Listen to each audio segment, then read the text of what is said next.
For those of you who can't be here, this is a virtual tour of Harford Hall. The oldest part of the house is the part where the two flags are. Then after that was the well house, which has got a 1960s redo of the stone facade. Then the next part of the house is 1720, the first two windows. And then the last house to be built is around 1740.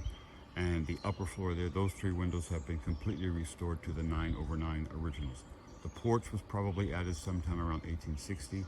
What's there now is a complete reconstruct. The original one was rotted out entirely. One of the community projects we have here are the rain gardens. This whole idea, we take turns doing each other's houses, and the township provides all the flowers. We take the rainwater from the spout, and rather than it going into the street, it goes into a garden of native perennials. Working chronologically, the first room you come into is the well house, which is going to be the kitchen. The cabinets are made by a company that uses repurposed barnwood. And we have the finished ceiling, and then what's not finished yet. And the well. The back wall of the well is man-laid stone, but as you look around, you see the grotto, which is really quite remarkable. And the water goes about 30-some feet down. From the well house, we go into the first house. You can see all the way down how each room is connected. The fireplace has been restored. To the side are the upstairs. The floorboards are all restored, random width oak. And as you can see, the house has no basement. It's built on log sleepers.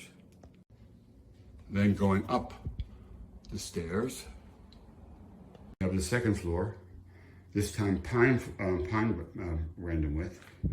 And this is the most restored room of all. This was the hardest room to do.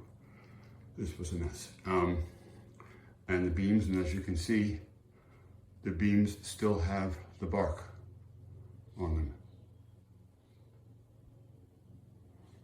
And the rope bed, but it's not finished.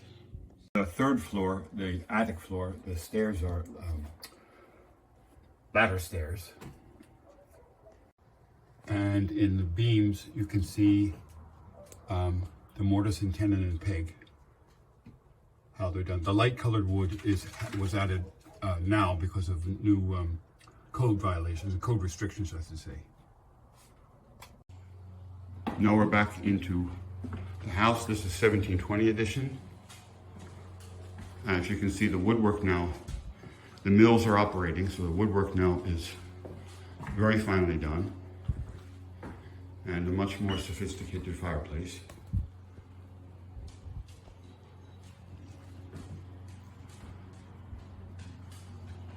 Still have to furnish this room.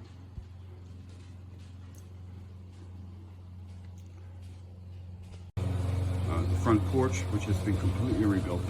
The original was completely rotted away. It had to be demolished. This dates from about 1860, as far as we can tell. Then we have the center hall, which separates 1720 on this side from 1740 on that. And now we go to 1740, the grand parlor, which was quite an accomplishment for the time. The mills were at their peak.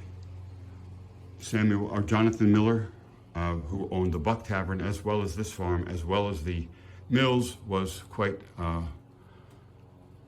man of the community, shall we say. This room has been completely restored.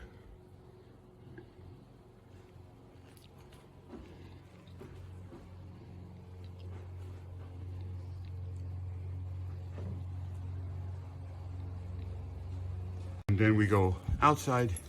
On the second floor, you go to the outside, to the gardens where I'm working now. Very satisfied with that.